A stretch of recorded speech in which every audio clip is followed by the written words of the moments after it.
Just ahead on CTV News, another name is thrown in the ring for the county executive race. Plus, Governor Moore addresses child poverty in Maryland. Poverty is a Caroline County issue, and it is a Prince George's County issue.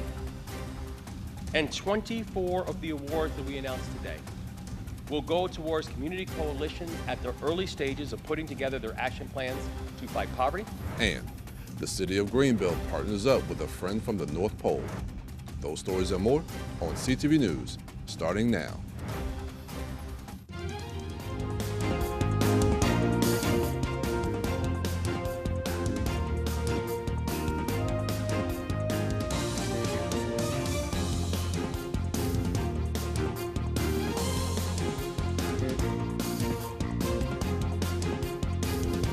Good evening. This is CTV News for December 12th. I'm Mariah Jalad. And I'm Michaela Newton. Thanks so much for joining us. Well, the race for county executive continues to heat up with 5 candidates now in the running, each of the promising candidates with a long history in politics competing for the county's top spot. The battle for Prince George's County's top spot is heating up as the contest now has 5 candidates running. The vacancy in the county executive's office occurred when U.S. Senator-elect Angela Alsobrooks resigned as county executive on December 2nd. Council members Jolene Ivey and Calvin Hawkins have thrown their hats into the ring, as well as State's Attorney Aisha Braveboy. Council Chair Jolene Ivey was sworn in as an at-large council member on December 5th. Ivey was elected unanimously as council chair by her colleagues in 2023. She was elected to her first 4-year term in November of 2018, representing Council District 5, and re-elected to her second 4-year term in November of 2022. Hawkins made his announcement Wednesday. He was re-elected in the November 2022 general election to serve a second 4-year term of office as an at-large member of the Prince George's County Council. Braveboy has served as a state's attorney for Prince George's County since 2018. Meanwhile, former Prince George's County executive Rashawn Baker is running for his old seat. Baker held the position from 2010 to 2018, making the announcement Tuesday. And Maryland Senator Alonzo Washington announced his intention to run Wednesday night at Busboys and Poets in front of supporters. Washington has been a member of the Senate since 2023. The special primary is set for March 4th, and a special general election will be on May 27th.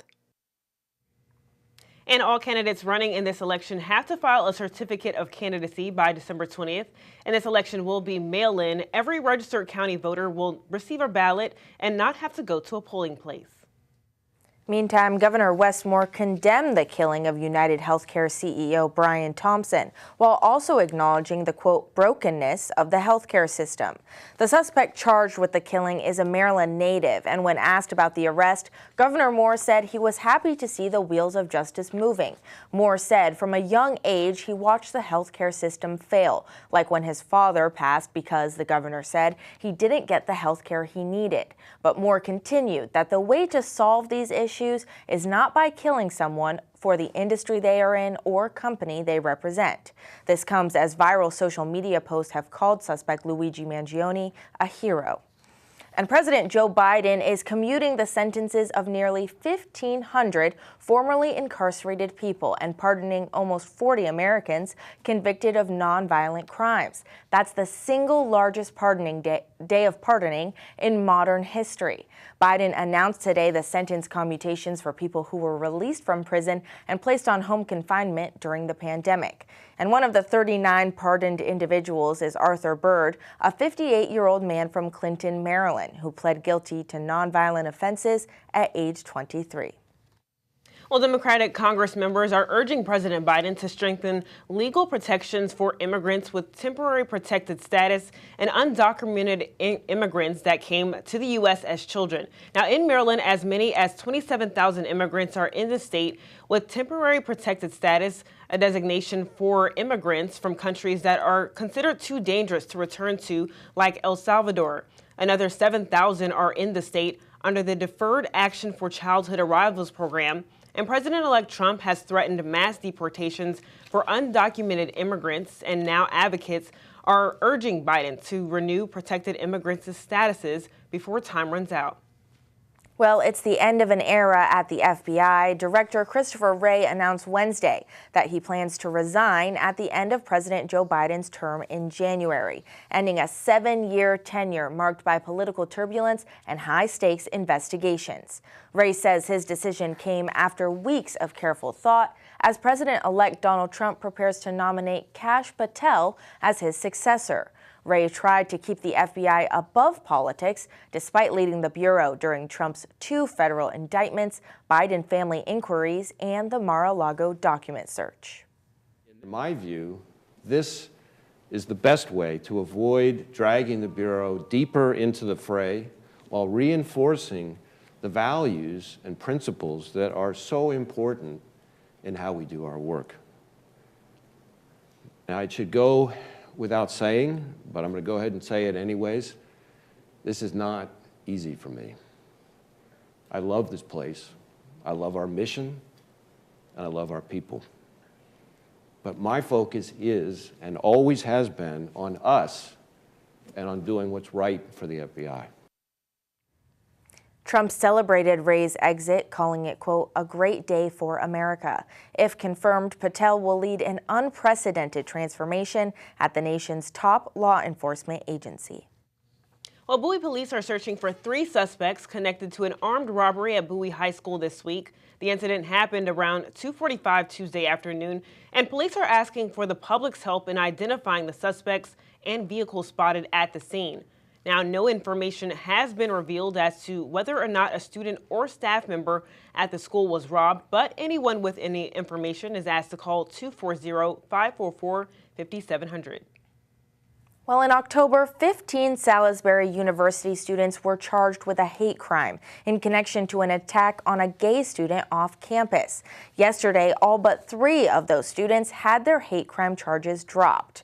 Wacomico County Office of the State's Attorney told Washington Post it has reviewed evidence in the case and, quote, charged as appropriate in light of that evidence. Those 12 students now face reduced charges, including second-degree assault and false imprisonment, both misdemeanors. The other 3 students still face hate crime charges. According to the Salisbury Police Department, the victim received a broken rib and extensive bruising. And you're watching CTV News. I'm Mariah Jalad. And I'm Michaela Newton. Coming up, a Prince George's County native is getting recognition after 26.5 years of service. Find out how she climbed the ranks after the break. I was a quarterback at Hardaway High School, college first-round draft pick. On and off the field, we were taught to not show any signs of weakness. During the football season, I would stop eating, but I didn't know I was depressed. I thought that something was wrong with me. For 20 plus years was physical. We didn't have any education behind what mental health was. I started to learn it starts here first.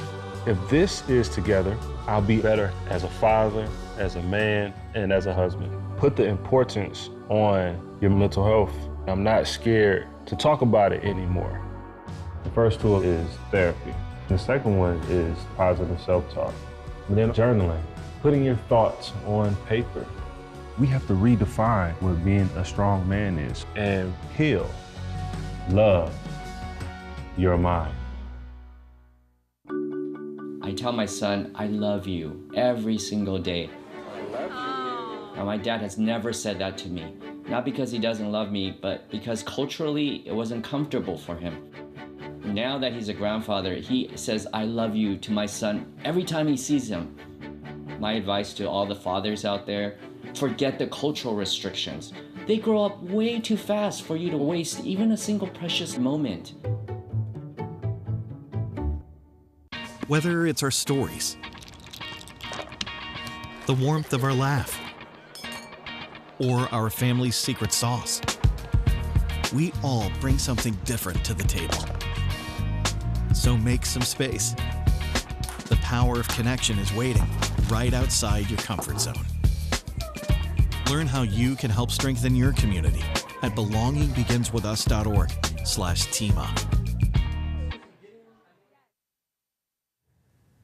Welcome back. A Laurel man receives his fate in court today after pleading guilty to multiple charges in September.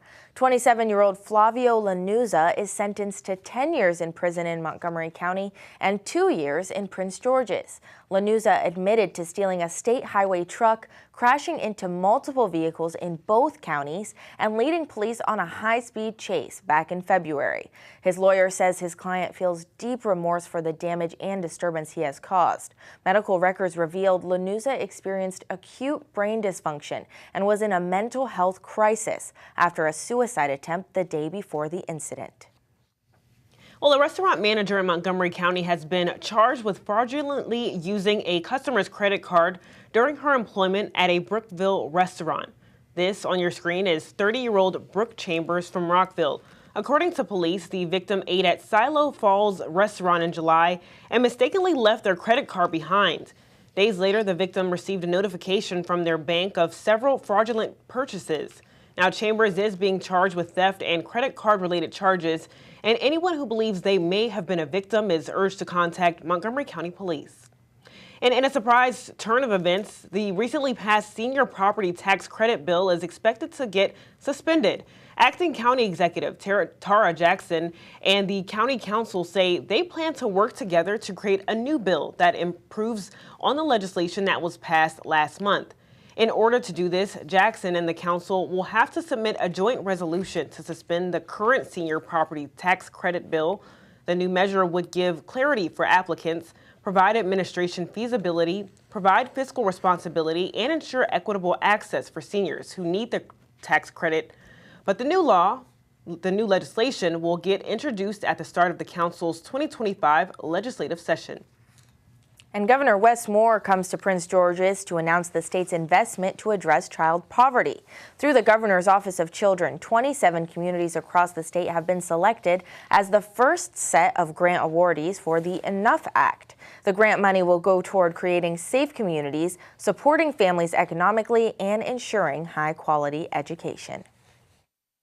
Monetary grants matter, but it means nothing without a strategy. The capital means nothing if we do not have a plan in order to execute it. And so each award recipient, in addition to already putting together the plan and the supports they have in place, they will also benefit from the muscle and the coordination and the all-in focus of government, where we are going to be in close and constant communication with each of these 27 award winners to help them to plan and execute their data-driven results. The event was held at Buck Lodge Middle School in Adelphi. And Maryland officials have all hands on deck to reach 15,000 retirees that need to enroll in Medicare, which the state will now use to cover prescription drug costs. Eligible retirees will soon receive their prescription drug coverage through Medicare Part D, in a move that could save the state $180 million annually. The deadline to enroll is December 31st. Maryland previously had a contract with CVS Caremark to provide coverage. 45,000 state retirees and their dependents have taken advantage of the new program, which will take effect on January 1st. But those that don't sign up before the deadline could lose coverage completely. And a local woman who served 26 years in the United States Army tells us her story of how she rose up the ranks. Retired Sergeant Major Sheila Vinson served overseas, providing aid and support in 3 conflicts. Starting as an Army Reserve when she was a student at the University of Maryland College Park, Vinson spoke about her experiences and sacrifices as a Black woman in the military. Disabilities, for example. Even I lost a creative organ in my body when I was medevac back because of a hysterectomy. I was only getting like 10% for that. I had to press on to even try to get that at the time.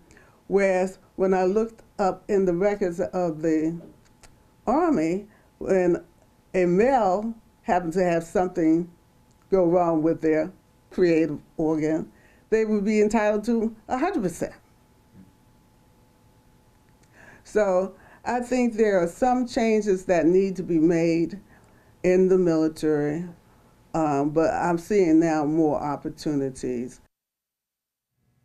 And tune into CTV News tomorrow to hear more about her story. Meanwhile, Bill Hennessy Jr. has passed away at 67. The veteran sketch artist was well known for his drawings from inside courtrooms for some of the most important legal dramas. Last year, Hennessy sketched the trial of several members of the Proud Boys accused of plotting to storm the U.S. Capitol on January 6.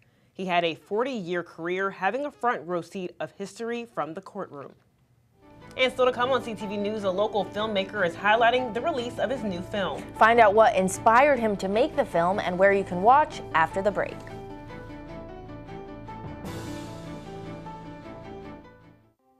Vision loss is not something that you feel until it happens. Most people lose their vision from diseases like macular degeneration and glaucoma, not at birth. With macular degeneration, you lose your central vision. You have a blind spot right in the center of your face, so I can't actually see your face. So even that little circle in which I could see became a big blur. I was 65 when I first was diagnosed with glaucoma. There were no symptoms.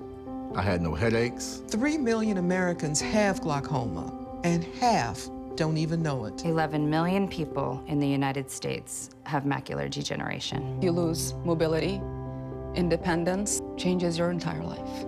So many eye disorders can be treated if caught early. My husband tells me that I have beautiful brown eyes, and I don't want to lose that.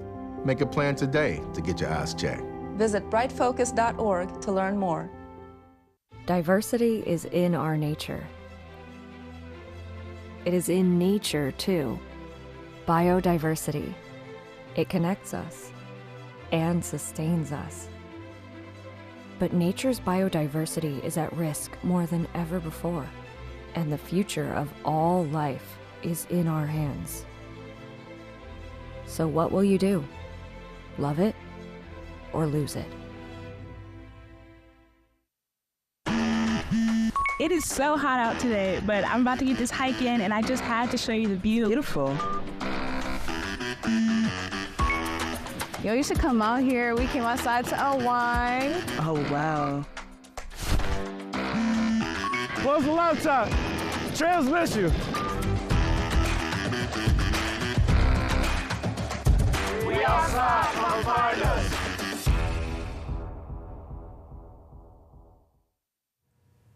We all know that this time of year, jolly old St. Nick is busy preparing to deliver gifts to children across the world. But did you know that it is tradition in Greenbelt for Santa Claus to make phone calls to children in the city? Yes, for the past 15 years, Santa, also known as Gordon Proct, and Santa's helper, his wife Kathy, get on the phone and call children that live in Greenbelt or are former residents. This is through the city's North Pole Calling Initiative that lasts 3 days and concludes this evening. Through the city's website, Greenbelt families can submit a form with their child's name to get a surprise call from Santa Claus. Officials say this program is a part of the city's Festival of Lights holiday celebration. Well, there's a list of questions that he asked them. The form includes information from the parents. What do the parents want the children to work on, whether it's behavior, school. It also includes special achievements that the children have accomplished over the course of the year. And just really working on encouraging them to continue growing and maturing, to be good people, good citizens. And also to be good brothers and sisters and listening to their parents. The city has been doing this for 40 years. You've been doing this with your husband for 15 years. Why continue to do this for so many years? Because it brings the magic of the season to the children and their families. And it's just an opportunity for us to participate in that joy with them. Well, Santa and his helper are expected to call more than a dozen children tonight. The North Pole Calling Initiative has been going on in the city for 40 years. And if you've bought any granola bars recently, you might want to listen up. The FDA is recalling 8 different flavors of made good granola bars. The recall states that there is a potential presence of metal in the bars. This is only for the bars sold between January and November of this year. So far, no injuries have been reported, but if you have bought the granola bars, you are urged to return them to the store for a full refund. If you have any questions, you can call 855-215-5695. Well, some big changes are rolling out for Metro. Starting this Sunday, Metro is boosting service on the green and yellow lines, adding new bus routes and adjusting schedules across the region to improve reliability and ridership. In Maryland, new routes are being added to support Purple Line construction, including a new bus loop at the new Carrollton station. Green and yellow line trains will now arrive every 6 minutes until 9:30 p.m. on weekdays. But with 26 Metro bus route changes across the region, now is your time to plan your trip. So visit WMATA.com for the full list of updates to help you get ready for a smoother ride. And inflation in the United States was slightly higher last month. Reports show that higher prices for used cars, groceries, and even hotel rooms helped fuel the higher numbers. Now, consumer prices also went up 2.7% in November.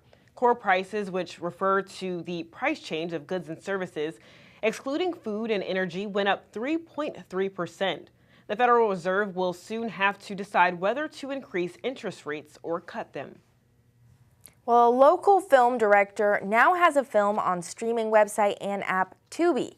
Turning Point chronicles a young man who loses his parents and has to learn to grow up before he's ready, while at the same time navigating his faith. We spoke to the film's writer and director on what inspired him to tell this story. So Turning Point is about a young man coming of age. The main character, his name is Trey. And Trey, he faces a lot of challenges and adversity, early on.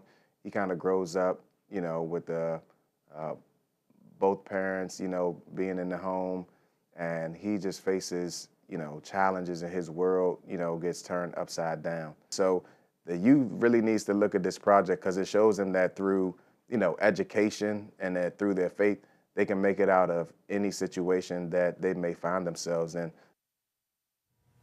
Turning Point was shot right here in Maryland and can be viewed at tubitv.com. And stay tuned because CTV's Simon Buggs has our Thursday sports page. That's right, and I hear he's talking all about baseball and football for the sports fans. Hey everyone, don't go anywhere because I've got some exciting news from the Diamond and the Gridiron in store for today. Be right back.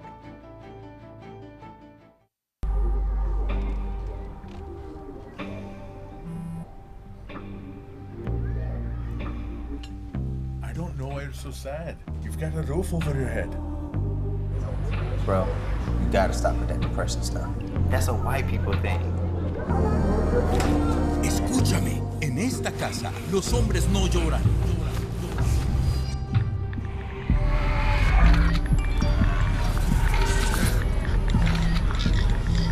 You alright? It just feels like it's coming from everywhere. Do you want to talk about it? Thanks for hearing me out, bro. Appreciate it. You can talk to me if you're feeling sad. Whenever you need to talk, I'm here, okay?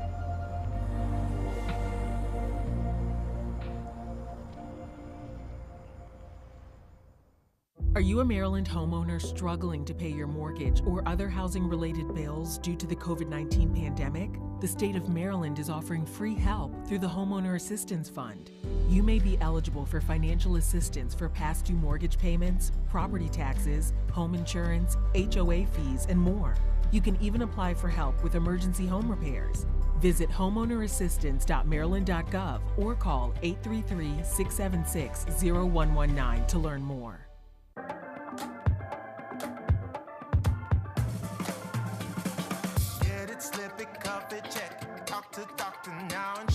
Get it, slip it, cuff it, check it. High blood pressure silently affects millions of Americans. Staying on top of your blood pressure is as simple as these 4 easy steps. Self-monitoring is power. Visit manageyourbp.org to learn more.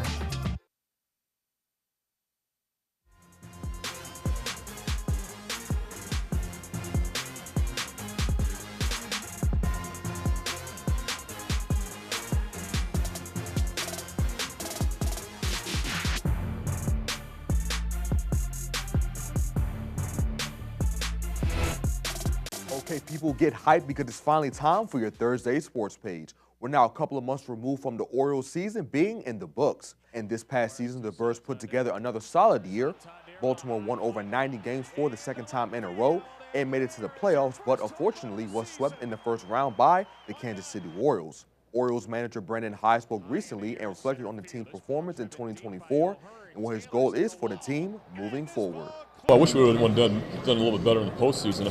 You know, we had a tough time scoring runs those two games. I just want us to continue. I think as long as we keep getting in the postseason, continue to get our young players better. You know, continue to add pieces that's going to help our team. You know, I like the direction we're going in. We've had 2 successful years, and you know, I think we're still in a really, really good place organizationally to have that continue, and just want to see that continue. Meanwhile, Commanders quarterback Jaden Daniels had a lot of hype surrounding him coming into his first season under center for the Burgundy and Gold. And the former LSU star has delivered as he has played a big role in the team being 8-5 and in second place in the NFC East. Not even 1 year into his NFL career, some fans even consider Jaden to be the face of the franchise. Now that can be a lot of pressure for anyone, especially a rookie. I caught up with a former Commanders player who was once considered to be the face of the franchise. He revealed to me the advice he gave to Daniels about dealing with such a tall task. He just has to be himself. That's it. He doesn't have to worry about anything else. It's our job to talk about how great he is. It's our job to talk about the things that he's done in the community and how he's reinvigorated this whole area to feel like they have a fighting chance every single time they step on the field. Because the bottom line is Jaden Daniels is already the franchise quarterback for the Washington Commanders. He has proven that in less than a season. And to have a new owner, a new GM, a new head coach, new offensive coordinator, and a new vibe in the city, I think Jaden Daniels has been a huge part of that, because we've seen Nunu before, and I ain't talking about ATL, but we've seen Nunu before, and it didn't work out. It's working out right now because Jaden Daniels is that dynamic, and he understands his role as a leader. And sticking with the Commanders, the team is coming off of their bye week and is gearing up for these last 4 games to try and lock in a playoff spot. One unit that's going to help this team make the playoffs again for the first time since 2020 is the defense. And defensive coordinator Joe Witt Jr. said what he learned about his team during the bye week that he wants to correct to make this stretch run count. That we're still a unit that's growing and trying to play the play style that we want to play. We're close, but we're not consistent enough, and I got to do a better job of getting them consistent and making sure that in winning moments that we're ready to go. We started a lot of games really well. One thing that popped out to me was I think we're 3rd in the league in the first quarter of allowing points. We don't give up points, but in the fourth quarter, we're last in the league. We give up too many points in the fourth quarter. And so how do I shore that up? Is it the calls? Is it the situations? What is it that's allowing that to happen? And that's one area that we really looked at. We looked at the run game as well, okay? Once again, calls first, okay? Technique second, utilization of players third. The team will begin their postseason push against the New Orleans Saints on Sunday at 1 o'clock. Let's go, y'all. Let's get this dub. And that is your Thursday sports page. Simon Buggs, CTV Sports, back to you guys. Thank you, Simon. Now let's get a look at our 3-day weather forecast. Tonight will be mostly clear. Tomorrow will be mostly sunny with a high of 41. Saturday will be a bit cloudy. We'll have a high of 40 and low of 30. Sunday will have a high of 41, but a 30 to 90% chance of rain throughout the day. And for our community calendar, this Saturday, the city of Greenbelt is hosting Santa Paws. Bring your pets to get a digital photo with the one and only Saint Nick himself. All proceeds benefit the city of Greenbelt Animal Shelter, but this event is from 11 a.m. to 1 p.m. But for more information, contact 301-474-8000. And that wraps up CTV News for now. Thanks for joining us. We'll see you again tomorrow. Have a good night.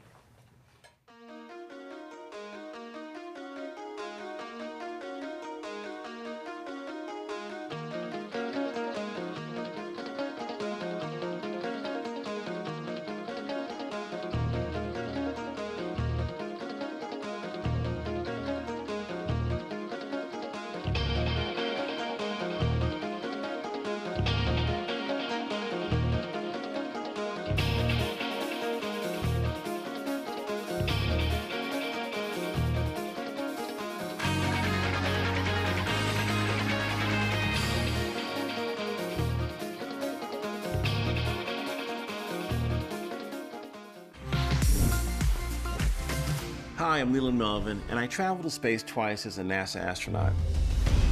Space technologies help protect our precious Earth. Space helps us monitor changes in carbon emissions, track the pace of climate change. It even helps us fight natural disasters.